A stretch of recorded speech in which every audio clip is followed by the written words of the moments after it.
You are listening to the Loida Lewis podcast, hosted by Loida Nicholas Lewis. She's a trailblazing businesswoman, leader, philanthropist, and the widow of Reginald F. Lewis, the visionary leader who was the first African American to build $1 billion company. With unparalleled determination, Loida Lewis has not only excelled as a successful attorney, but also shaped a $1 billion empire. Following the untimely passing of her husband, Reginald F. Lewis, she took the helm of TLC Beatrice, carving her legacy as a successful business leader. Be inspired and learn from her as she shares her wisdom, the secrets to her success in both business, in love, and in life. Let's live, love, laugh, and learn. With your host, Miss Loida Lewis. Welcome to the Loida Lewis podcast, and I have the honor of presenting to you Jeremiah Abraham, the founder and CEO of Tremendous Communications. It's the PR firm behind the Hollywood films of Crazy Rich Asians, Everything Everywhere All at Once, and Easter Sunday with Jokoy. So here he is, Jeremiah Abraham. Thank you, Jeremiah. Thank you for having me. Being here. Yeah. I think you just received the 10 best or 8 best Asian Pacific Islander awardees. Yeah. So last year in 2024, Variety selected me as one of the top 8 API up next in entertainment. So that was a very good honor. Yes. Yeah. And I know that I was the only Filipino on the list. That's what I wanted to show, to the audience. Yes, he is in Hollywood, behind the scenes. But you've been really doing this for the past 20 years. So how did you get started? It's interesting. So I've been doing this for 20 years, but I was actually an engineer when I first started. I graduated from UC Irvine as a computer engineer, but and then I started coding. I was a front-end developer at Disney. And then I realized, I love these projects, I love these properties, and I want to try to find more ways to be creative. And I realized, I'm not the best at coding, and I'm not the best at math, because you have to be good at math.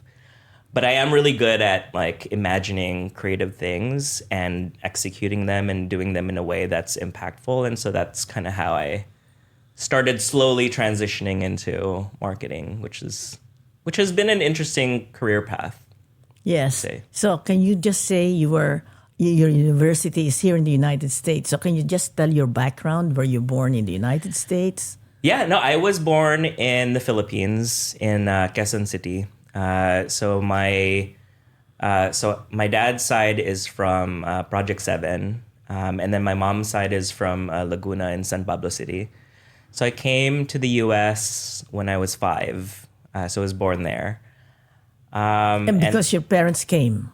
Yes, yeah. Mm-hmm. So my dad came here before us, and then he joined the Navy Reserves here and was setting up our lives here, not here in New York, but we moved to LA, Los Angeles. And so he was here for a couple of years. I didn't see him for a while, and then we joined him a few years after. So your grown-up years, you're American in the sense that your grown-up years was elementary, high school, college, was I think United so. States. I'd say maybe a 1.5 generation. Mm-hmm. I'm very out of practice with Tagalog, but I have been fluent. Yeah, but you understand. I understand it. I can speak it. I just get really intimidated when I'm around, I want to say real Filipinos, where it's I don't know, if I'm in a room with a lot of Filipinos, I just default to English. I don't know. No. It's natural. Yeah. But what I'm saying is that you grew up in a Filipino family. Yeah. Yes, yeah. And you're very familiar with adobo and pancit. Oh, of course. And yes. So give me balot and dinuguan any day. Seriously, sometimes every time I go to a Filipino restaurant, I'm like, oh, do you have balut? And they're like, no. Yeah. I get so disappointed. Yes, Yeah. yes. No, it's a very, very Filipino Yeah. diet or delicacy. I was actually having dinner a few weeks ago with Ruby Ibarra and Jessica Hagedorn, These are writers. and we all had balut, and I don't know. I think like not everybody appreciated it, but it's still definitely an experience. Yes, that's a very, very Filipino delicacy. Yes. For those who do not know, balut is the embryo of a duck. Is that correct? Yes. When a duck is in an egg and becoming a duck, so that's the embryo. Yeah. And what's the whenever I go to the Philippines, what's the chicken intestine on a stick? I No, forget. I don't know that. Isaw. Yeah. Wow, Isaw, or like yes. what is it? Betamax. Yes, yes. So I crave that. Okay. Yeah. So how did you get, you were in Disney, you were a coder, but to get into the marketing aspect of a film, you must be connected with, a studio at that time, 20 years ago? It took it was a journey. So while I was working full time at Disney, like coding Disney.com and whatnot, I was also going to grad school at USC at night. So I would work full time, and then at night I would go through grad to get my master's in communication. And so that helped me transition into more of a communications role.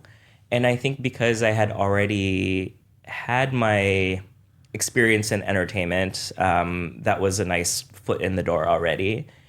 So then after Disney, I started the first Filipino-American lifestyle destination online. It was called bakitwhy.com. Bakit why? Bakit Very why? Filipino. Yeah. Yes. And that was back in, I want to say like 2007.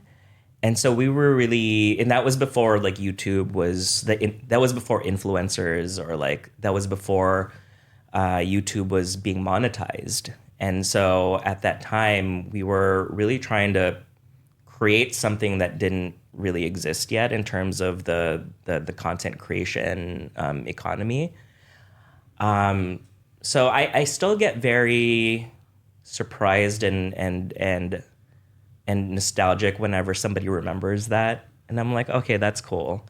But that's where a lot of the marketing kind of really started before I went to Warner Brothers to do more films.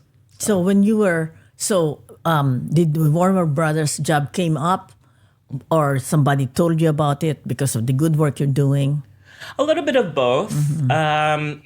When I started Bakit Why, at the time, I was still very green and new. And so I realized, well, I don't think I'm ready to run a business yet. So I made the difficult decision to step back so I could learn more about the industry and learn more about creativity, leadership, management, the economics of entertainment. And so I left, and then I joined studios for like 10 years. And then now I'm like doing it on my own because I felt that I was ready. But at the time I was like, okay, well, this is great, but I want to set myself up for success. So I left and went to Warner Brothers. And that's when I learned a lot of the business of marketing a movie and like what it takes to really push a big campaign together. Okay, so again, for those listening, see, the background of a successful man is hard work and learning, right? Yeah, it's a lot of He went to masters for communications to hone his skill, and then just looking for, you had an idea for yourself. I did. I knew what I wanted to do, and I knew I wanted to do it not for Filipinos and for Filipino Americans, because that's my heart. But also generally the folks who are historically underrepresented in these boardrooms, these decision-making rooms. As I've been in in rooms where I was the only person of color amongst several non-people of color. And they were making decisions on our behalf. And I'm like, well, maybe this is not the right mix of folks. But they didn't know any better, right? So that's where a lot of the things are coming from, where I know what I wanted to accomplish, but I know it was going to take time. That's great. Can you just give us also, how did your first, you would say, major break, in the sense that you were identified, you were not just part of a team, but identified as a major marketing guru in that sense? I mean, it wasn't overnight. Mm-hmm. I think in that way it happened in the last several years, mm-hmm. where because when I was part of these big companies, I was maybe like one piece of a larger like machine. And so obviously, we were working to support the larger vision, the larger goals, and I was perhaps one voice out of many, which, you kind of have to, I don't want to say endure, but you have to go through it to figure out what your own voice is. You have to go with the flow, sort of. Yeah, mm-hmm. And then you have to realize what you agree with and what you don't agree with. Mm-hmm. And that really kind of helps chisel how you approach a lot of things. And so I think with your question, it has only been the last couple of years where for the longest time I felt that I had to prove myself. And even today, like I'm just like, okay, well, I have to keep pushing. I have to keep hustling. And I don't really even see myself as a guru per se, because I mean, there are so many other very qualified, very like amazing people in the industry. And I'm just, doing my best and doing what I can to represent our people in entertainment. Yes. And one of the major movie that was meant for Filipino community in America is Easter Sunday. Easter Sunday, yeah. Easter Sunday. Joe Coy was so fun to work with. Yes, yeah. Yes. How did that come about? Well, so at this point then, Tremendous Communications is my company. He's the CEO and founder of Tremendous Communications. And so we're a PR and marketing agency that works on projects like this, again, like with maybe historically underrepresented stories, to make sure that all the cultural nuances are in place.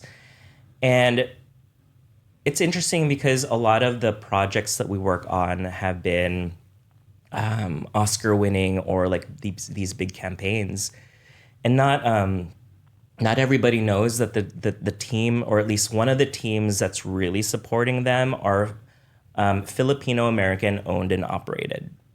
And so my team has had the privilege of working on some really great things, like Easter Sunday, like Everything Everywhere All at Once, like Joyride, and even independent films. So Shortcomings, which was Randall Park's debut filmmaking project, like we were able to support him. So it's been really great. Easter Sunday came about because the studio wanted to work with an agency that not just understands marketing in the US and general market and all those big things, but also understands the very complex nuances of both Filipino and Filipino American diaspora. Because with Easter Sunday, it wasn't just Jokoy, it was also generations of folks in the story. So his titas were there, and one of the titas was played by Tia Carrere.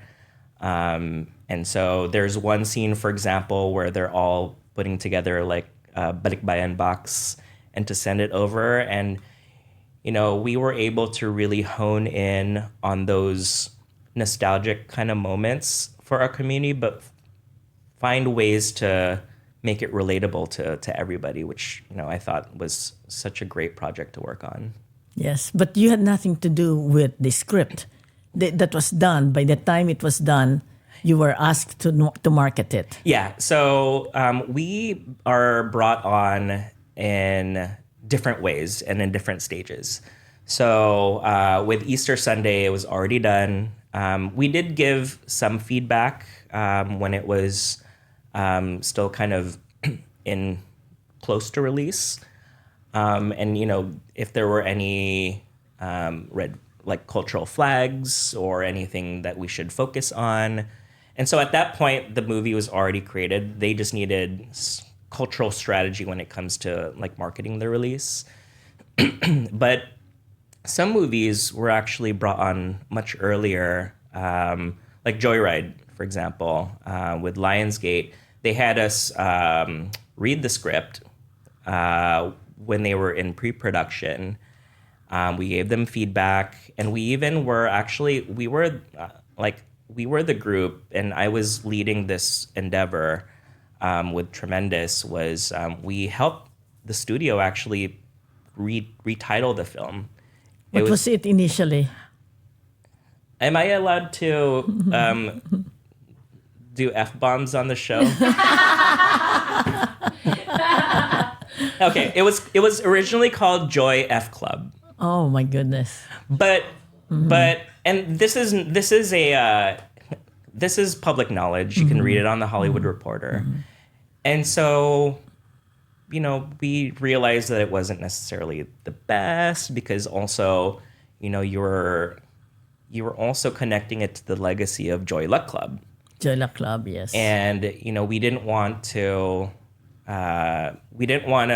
because that's such a legacy film for Asian American representation. We didn't want to start off with some weirdness. So obviously, we wanted to pay tribute to it. And we came around different iterations. But eventually, Joyride, we were working with their great inclusive marketing team over at Lionsgate. And, they gave us such a great opportunity to help them out with that. That's great. Yeah. Very good. Yes, thank you. Thank you for that. Yes. I mean, I'd still watch it if it was called Joy F Club. No, but for the community, for the community, Asian community, there has certain sensibilities. That's also one of the things, one of the reasons why studios will come to us, because we're very aware of those sensibilities. We're very aware of those cultural moments. Because actually, when I got my engineering degree, I also minored in sociology. So I understand social dynamics and kind of how people could react to things, and I think that's what gives me a lot of insight and nuance when it comes to how I market things. And so that's why studios really come to us, is because we're not just gonna market it because that's how people want it. We also give you advice and strategy. How about the Crazy Rich Asians, which was a big box office movie? Yeah, that was an interesting one. So I came at the very tail end of that campaign. So I was able to help promote the theatrical release as well as the home entertainment release. It was such a great project to work on. And at that time, what year was it? 2018, 17, 18? Crazy Rich Asians came out in August of that year. And then also in the same month, it was John Cho's movie Searching. And also, I think it was Never Have I Ever on Netflix. And so that was the beginning of #Asian August. And I think #Asian August was such a big pivotal moment for Asian representation or API representation, because that was the first time that we really saw two big studio films coming out at the same time, and then a Netflix series coming out. And so it was such a monumental moment, and that was when also Gold House was launched. Started. Yeah. Yes. So Gold House is an Asian American production company, not a production company, but they champion our right. voices. Yes, they raise funds for films that will be more or less have Asian themes or Asian actors. Yeah. Gold House. So we were able to work with Warner Brothers, and it was interesting because I had already had connections at Warner Brothers, so that was a nice, like, welcome back to the thing. And we were able to work with Gold House on that, and we've been able to work with Gold House for several years now, and they've been a good partner. So how about your the one that really gave Oscar to Michelle Yeoh? Yeah, Everything Everywhere All at Once was so fun. I mean, like, the story was good. It was Michelle Yeoh was a shining star, obviously, but also like Stephanie Hsu and like Key were so good. And that movie actually was so layered in that it dealt with multi-generational trauma, right? Like the relationships between like immigrant spouses, your immigrants and their parents, immigrants and their like American kids, yes, and even dealing with being queer, LGBTQ. So it was so layered, so much happened, but in a way it really all tied in together because they weren't pandering to you. And so that was such a privilege to work on. That was the first film that we worked on that then won Best Picture at the Oscars. So I think that really also helped like catapult us in terms of Tremendous to really be one of these big advocates and the go-tos and the champions for representation. And then how did you help the first Filipino Broadway show, Here Lies Love? I, along with several talented co-producers, I think I lent my strategy and my brain, and also like fundraising. Like, we help fundraise. So I wasn't the one that did the marketing and PR for that, but I helped contribute to different strategic sessions because we already had an agency to do that. So, but in that sense, that actually helped me learn the behind the scenes of Broadway and what it takes to create art on stage.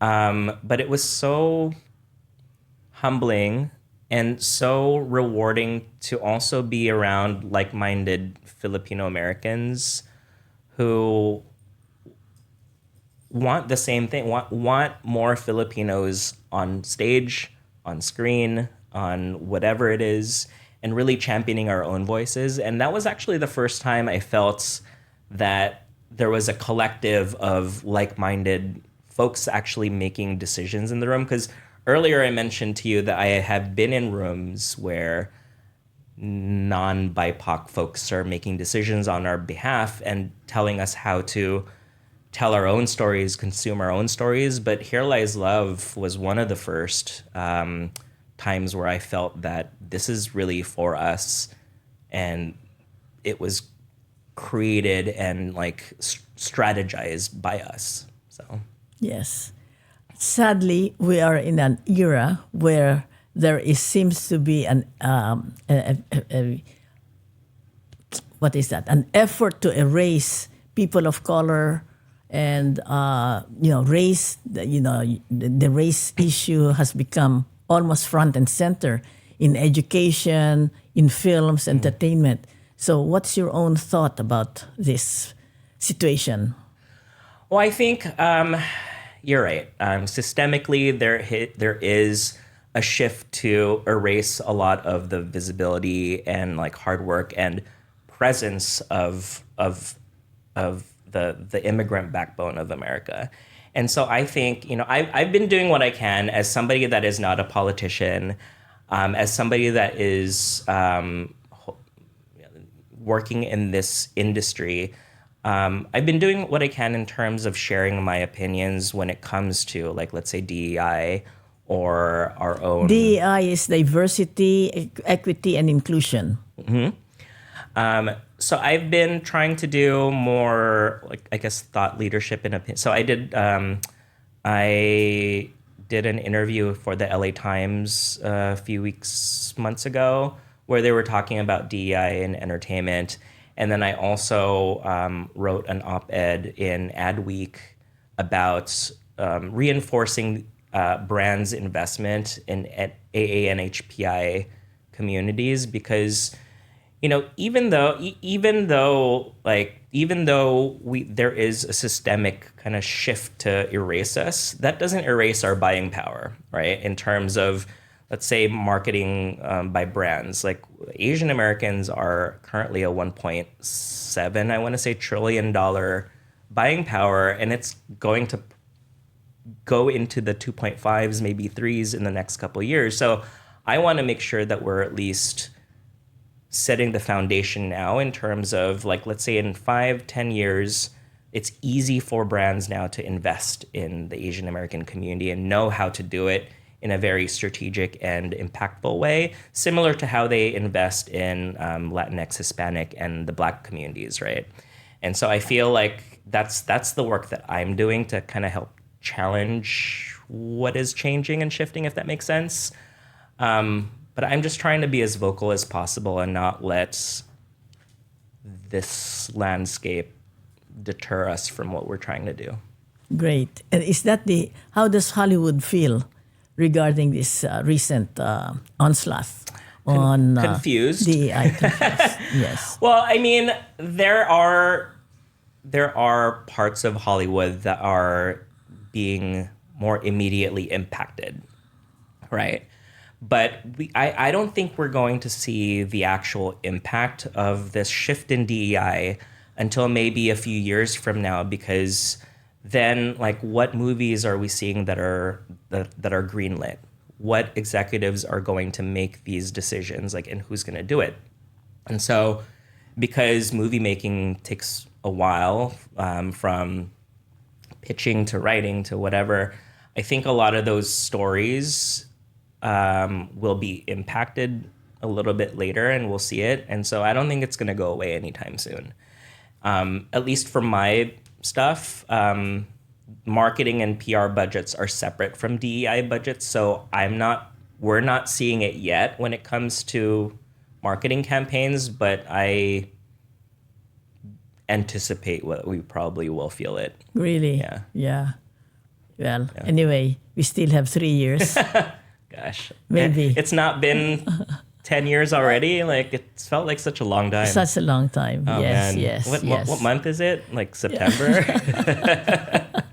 Yes. But the art industry and the artist seems to be able to buckle any kind of retrogression from, civil rights, from the arts industry? Yes, the arts industry. Isn't that where arts thrive, though? Like, arts and artists thrive from, like, struggle and oppression and like really get real when things like this happen. So hopefully that doesn't stop folks from creating. Yes, we hope.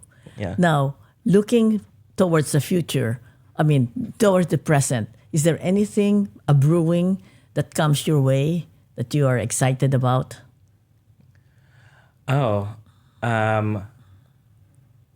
Stuff that I can talk about?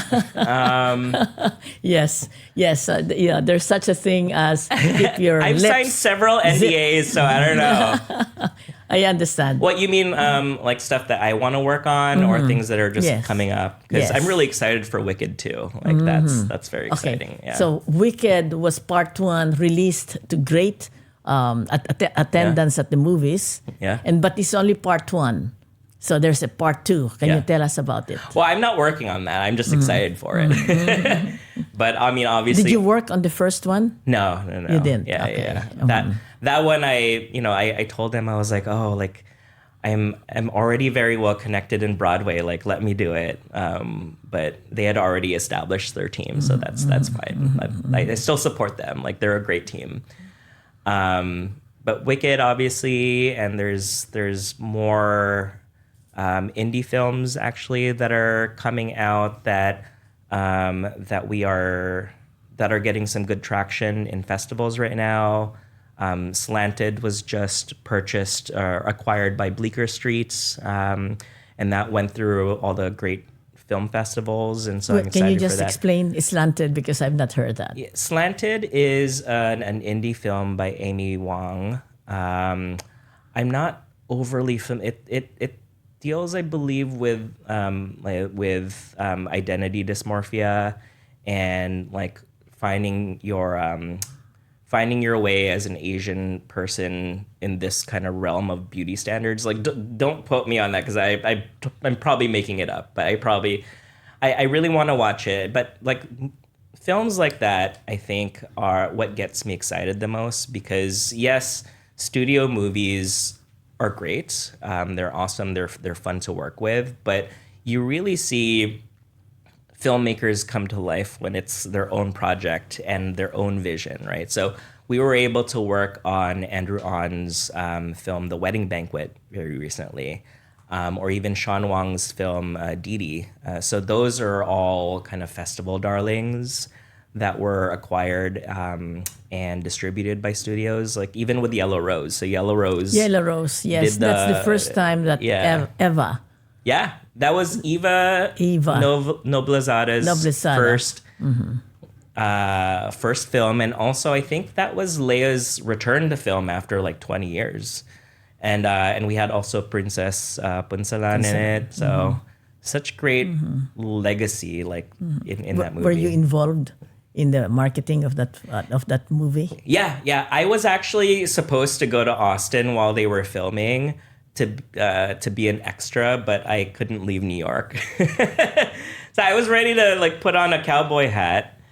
But yeah, so I worked with the producers. So I was a co-producer on the film, as well as like leading the PR and marketing. And so that was so rewarding to work on. Like Dan Paragas is a very talented filmmaker. I want to see more from her. But just the story in itself, like, was such a departure from other types of Filipino diaspora movies that we've seen, where it's like, okay, well, this isn't just a Filipino film; it's also an immigration film, a documented film, a film about following your dreams, country music. Like, come on, country music for a Filipina. Yeah, yes, yeah, and it's amazing. And there's such a wide range of how we can portray Filipinos and Filipino Americans, and that was so unique. All right. For those who have not seen it, it came out during COVID, which is very unfortunate. Yeah. But Yellow Rose of Texas, if it's available on Netflix, would you know? I think you can find it on Amazon Prime. Amazon Prime. Yellow Take Rose. a look, because it was about a immigrant, or not immigrant, a undocumented who grew up in Texas and wanted to be a country singer. Yes, and she was successful. So take a look at that. And Thank you. Coincidentally, it's Yellow Rose's 5-year anniversary of being released in theaters this year. Oh. And so I was telling Diane, I was like, isn't that such a monumental like moment, but also isn't that so surprising that 5 years ago we were going through this, and now we're going through it again, like with all the ICE raids and with all the, because you've seen the film, like there's this one scene where the ICE comes and and she had to hide, in terror. Yeah. Yes, that's right.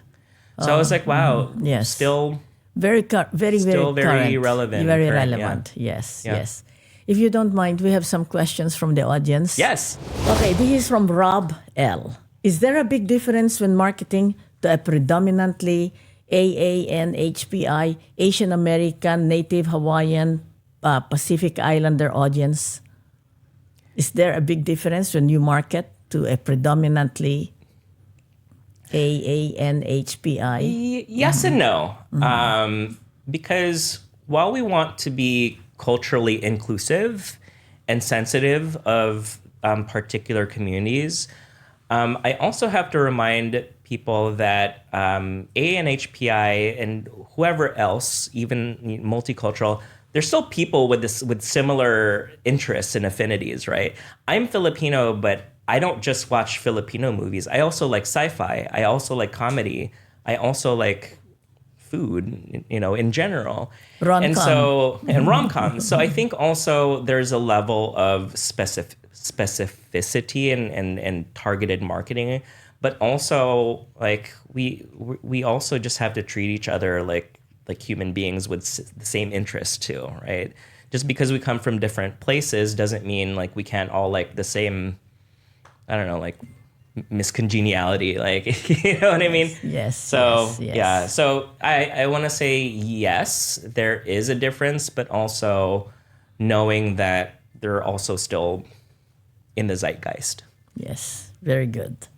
Okay, from Gab K. In what ways has being a Filipino been an asset, benefit in your industry, and what motivates you to stay in the game? I love being Filipino. I mean, the community is so good. Everybody is so supportive of each other. Like literally, there are not a lot of Filipinos in Hollywood. I mean, well, yes, there are, but like in terms of like behind the scenes. So whenever I see another Filipino that is in marketing, or whenever my clients are Filipino, like we always get that look, like, hey, yeah, Yes. yeah, hey Pinoy, oy Filipino, and so it's very encouraging, even though it has been a challenge and a journey, and it continues to still be. I think just knowing that the support of the community is there, and just being able to work on all these big projects, but then once in a while, like a great Filipino project comes in, like Jokoy's Easter Sunday, or like Yellow Rose or Lingua Franca, like I just get so excited. So whenever there's a Filipino project, I'm just like, okay, you gotta work with us, because no one else is gonna treat it with the same love, passion, and respect that me and my team will. Yes, Lingua Franca. That's by Jet Tolentino. Lingua Franca is yes, Jet was Jet one. It was the Tolentino. was the producer. Also, the filmmaker is Isabel Sandoval, Yes, that's which is right. Lingua Franca is another. So I was also a co-producer on that movie. That one also was about an undocumented Filipino, and I was like, oh, like. Who is a transgender? Who's trans, yeah, in Coney Island. Isabel is such a talent, like such an auteur, and I'm so happy for her. Yes. Yeah. Okay, for those who have not seen it, please watch that movie either in Netflix, maybe. I think it's still on Netflix. It's still on Netflix. Yeah. Okay, Lingua Franca. Now, this is from Sophia G. What advice would you give to your younger self, just starting out self? To your younger, just starting out self? I was very hard on myself, and I still am, but I was very hard on myself for not achieving as fast as I wanted, which is also why, when I mentioned I was doing Bakit Why, and then I had to step back so I could, and that was a hard decision to step back so I can learn.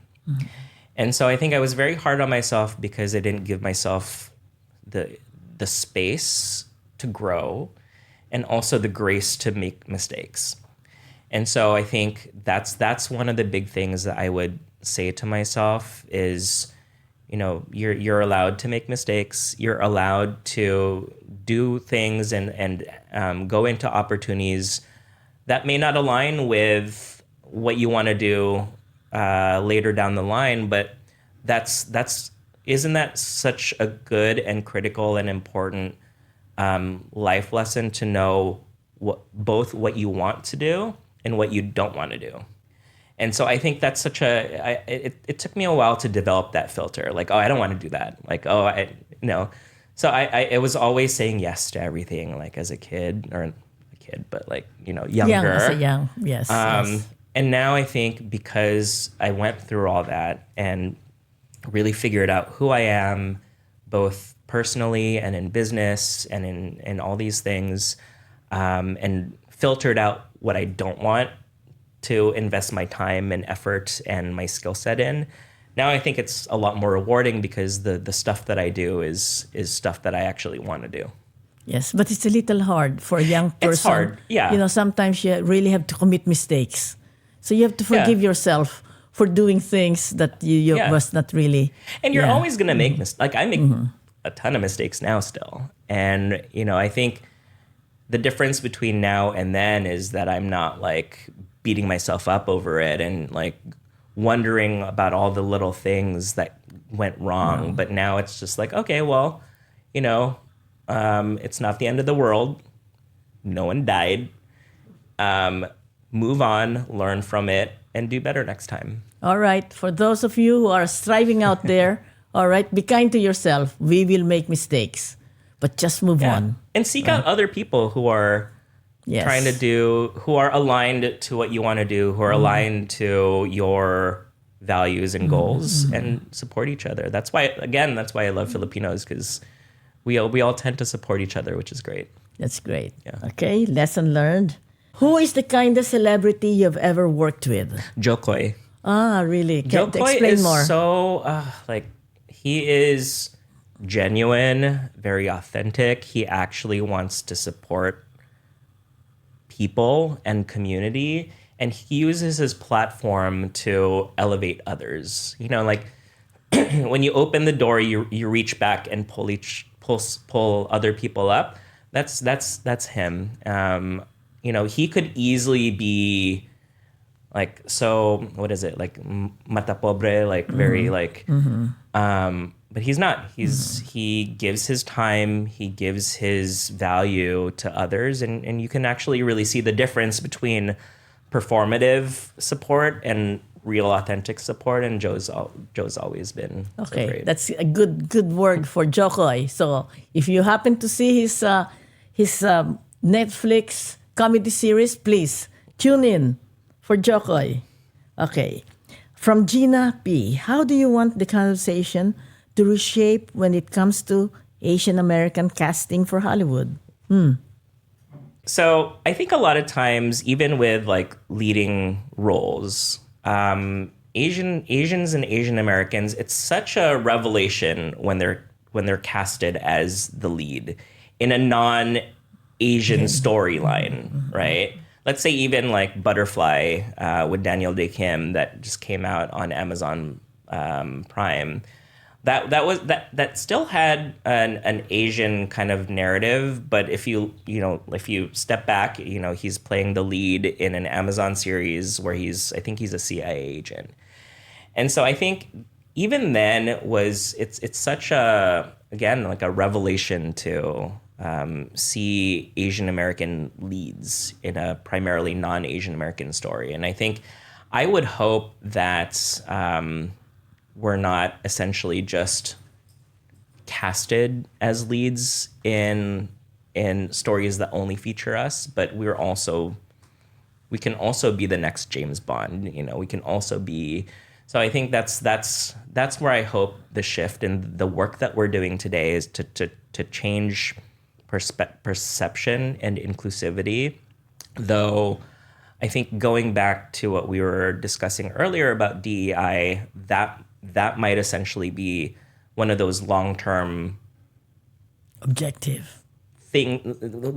things that are going to be impacted in the next few years, because without then again, like, who's going to greenlight these stories? Who's going to greenlight this casting? Who will be the decision makers in the room at that point? Because, like you don't know who's going to be cast in more leads in the next 10 years now that like DI initiatives are in trouble. Yes. That's sad to say. All right, this may be the last one from Angel N. If someone wrote a press release about your personal life, what would the headline be? Fabulous. Fabulous Jeremiah Abraham. No, I'm just kidding. No one's going to write a press release about me. Like, well, I want to say, okay, God. I guess I would want them to know that there is somebody that's working on their behalf that looks like them. You know what I mean? Like there is a Filipino American working on these big Hollywood movies, and I'm not the only one. There are several Filipinos and Filipino Americans working in Hollywood. And I'm one of many. But like, I think that's where I would want to use that platform to kind of uplift us and uplift our voices. Because there's some powerful Filipinos across all industries, especially Hollywood. Question from the audience. What's next for you, Jeremiah? Well, so Tremendous is expanding beyond API. So we're doing a lot of multicultural and intersectional. We did a lot of work with the LGBTQ community. We're also branching outside of just entertainment, hoping to see if brands want to also be helped with multicultural and Asian Americans. Recently, we have actually extended our services to talent. So now, You mean a talent agency?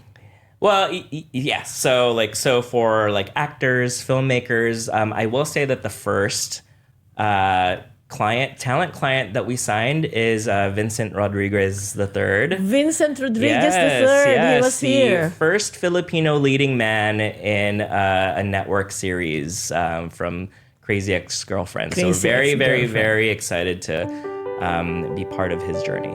Wonderful. Yeah. Well, there you heard it from Jeremiah Abraham. So thank you very much for listening. This is the Loida Lewis podcast. Let us live, love, laugh, and learn together. Thank you, Jeremiah. Thank you. Salamat. Salamat. Thank you. The Loida Lewis Podcast, hosted by Loida Lewis, is produced by the creators of Over a Glass or Two, Jesse and JV, executive produced by Laura Nicholas Olace. Rate and review us on Spotify and Apple Podcasts for a chance to be featured on a future episode. Have a question for Miss Loida? Just email us on askloidalewis@gmail.com. Your question might make its way to a future episode. Subscribe on all major platforms to never miss a beat.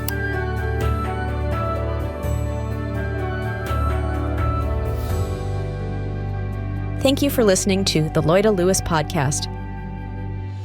Let's live, love, laugh, and learn together